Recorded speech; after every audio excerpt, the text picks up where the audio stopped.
جسے میں اپنا بدترین دور سمجھ رہا تھا وہ بہترین دور کا آغاز تھا. اچھا. پہلے ہوا میں اکیلا, کیونکہ میں نے ایک ڈیسیجن لیا, سب نے چھوڑ دیا, ٹھیک ہو گیا. اتنی آئسولیشن تھی کہ, اور پہلے بالکل مجھے اللہ کی رحمت سے میں نا امید ہو گیا تھا, اور مجھے لٹرلی وہ سوسائڈل تھاٹس بھی آنا شروع ہو گئے. تو اسی دوران میں ایک ویڈیو سن رہا, تو اس میں وہ اللہ نے کسی نہ کسی کو بہانہ بنانا ہوتا ہے, وسیلہ بنانا ہوتا ہے. تو وہ قاسم علی شاہ صاحب کی نا میں سن رہا تو ایک ویڈیو, تو اس میں انہوں نے کہا کہ حضرت واصف علی واصف رحمۃ اللہ علیہ. تو میں نے ویسے ہی نا میں نے سرچ کیا, تو پہلی ویڈیو جو سامنے آئی وہ تھی غم. تو اب وہ میں نے کلک کی, کیونکہ اب وہ جیسے میں نے کلک کی تو اس میں الفاظ یہ تھے کہ غم میں غم دینے والے کو یاد رکھنا, یاد رکھنا تیرے رب سے سب سے قریبی رشتہ سجدے کا ہے, اور اس سے بھی قریبی رشتہ آنسوؤں کا ہے. آنکھ میں آنسو ہیں, سر سجدے میں ڈال, نام محمد آہوں میں, دیکھ یہ غم تجھے کیسے سرفراز کرتا ہے. یہ وہ موتی ہیں جو تجھے تیرے مقام سے آشنا کریں گے.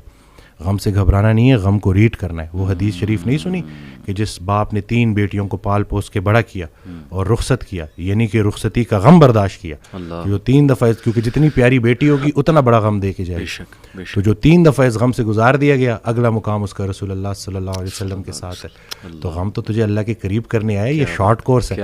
اب میرے لیے جو میری تنہائی تھی وہ میری سب سے بڑی سپورٹ اس لیے بن گئی کہ مجھے کوئی ڈسٹریکٹ کرنے والا نہیں تھا.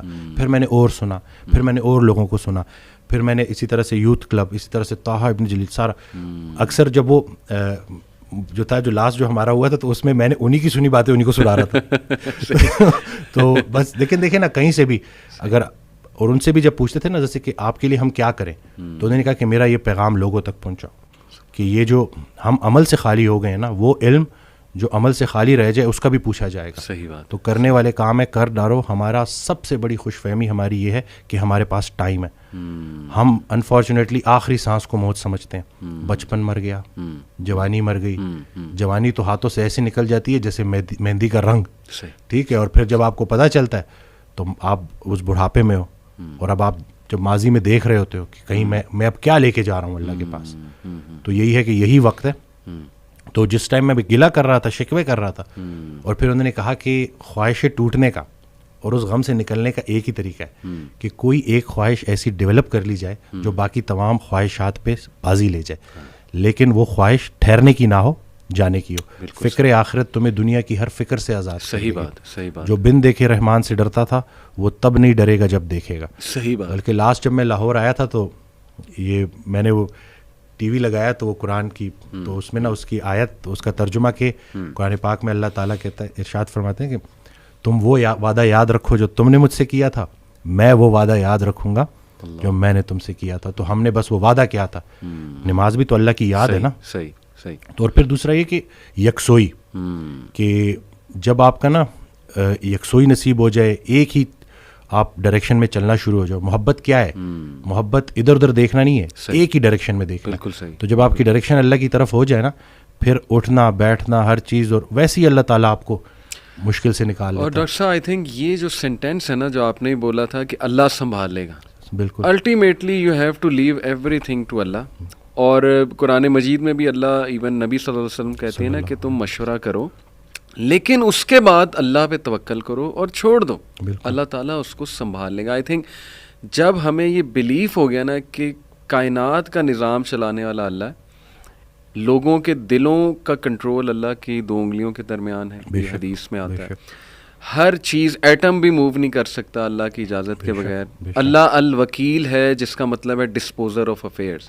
تمام افیئرز اللہ نے ڈسپوز آف کرنے ہیں. جو آپ کی زندگی میں ہو رہا ہے یہ آپ توکل رکھیں, یقین رکھیں کہ وہ اللہ کی اجازت سے ہو رہا ہے. اس کا ایک مقصد ہے, بس آپ نے یہ تلاش کرنا ہے, بجائے کہ اس غم کو اپنے سر پہ چڑھانے کے. جیسے آپ نے کہا, you just have to find out کہ یار یہ آیا کیوں ہے, اس کا مقصد کیا ہے, یہ مجھے کیا سکھانا چاہ رہا ہے. اور سجدے میں جا کے بندہ رو پڑے اللہ کے آگے, اللہ سے تقویت مانگے, اللہ سے کہے کہ اللہ مجھے پرسپیکٹیو دے. بلکہ میں ایک کوٹ پڑھ رہا تھا, ایون دو ہی از اے نان مسلم رائٹر ہے بہت بڑا, میرے ذہن سے ابھی خیر نام نکل گیا, انہوں نے بڑی کمال کی بات کی.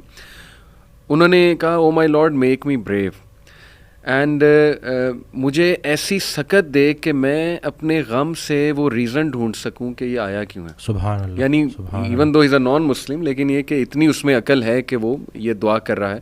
تو یہی بات ہے کہ وزڈم فائنڈ آؤٹ کرو کہ یہ کیوں آیا ہے. اور بلکہ میں ڈاکٹر صاحب, ایک میرے دوست ہیں بڑے اچھے اسکالر ہیں, انہوں نے ایک بڑی پیاری بات کی. انہوں نے کہا کہ جب بندے پہ غم آئے نا تو چلو کچھ دیر غمگین رہنا یہ نیچرل ہے, فطری ہے. رسول اللہ صلی اللہ علیہ وسلم پہ بڑے غم آئے. حضرت خدیجہ کی جو ڈیتھ تھی وہ اس سے بڑا غم نہیں تھا. The most smiling face did not smile for months. تو اٹس نیچرل, اوکے. لیکن وہ رک نہیں گئے.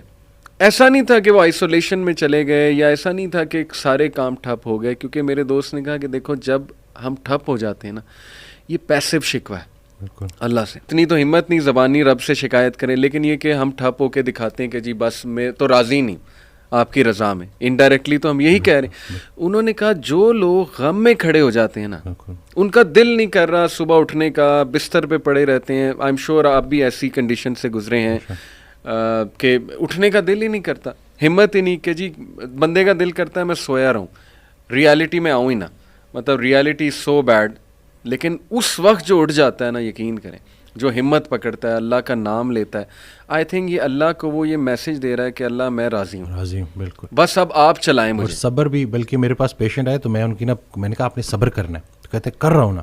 میں نے کہا کہ صبر تو ایسے کرنا ہے کہ دوسرا بندہ اپنی پریشانی بھول جائے. اللہ اکبر, اللہ. صبر ایسے آپ نے ڈیفائن کرنا ہے کہ دوسرا آپ کے پاس آئے اور آپ, کیونکہ یہی صبر ہے. بالکل ایسے. اب آپ کو میں دیکھ رہا ہوں, آپ نے اپنے آپ کو چور چور کر دیا. اور باقی ایک اور بات کہ اپنے آنسوؤں کو لوگوں کے سامنے رائے گاہ مت کرنا, کیونکہ ان آنسوؤں کی خریدار رحمت پروردگار ہے.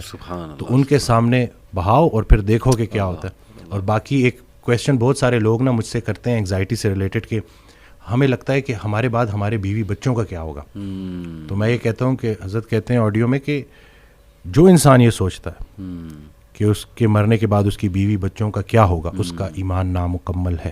اس نے پالنے والے کی پالنے والی صفت پہ ایمان ہی نہیں لایا. اللہ اکبر. جن کے لیے پوری کائنات بنائی, ان کو یتیمی اور غریبی سے گزارا, ان کو ماں باپ نہیں دیے, آپ کو دے دیے. اللہ اکبر. ہم شکر کے مقام کو گلے میں کنورٹ کر دیتے ہیں. صحت بھی ہے, زندگی بھی ہے, اور کب تک ہے کوئی نہیں جانتا, اور جب تک ہے وہ کوئی چینج نہیں کر سکتا. تو پھر ابھی کیوں پریشانی لیتے ہیں؟ کیا ان بچوں کو ہم پال رہے ہیں؟ صحیح بات. کیا ہم خود کو پال رہے ہیں؟ کیا ہم اس قابل ہیں؟ بے شک. قد پہ حد کا پہرا, صحت پہ بیماری کا پہرا, اور اتنے پہروں میں پیدا کیا ہوا انسان چاہتا کیا ہے؟ آزادی. تو یہ کر کے دیکھ لے. صحیح بات.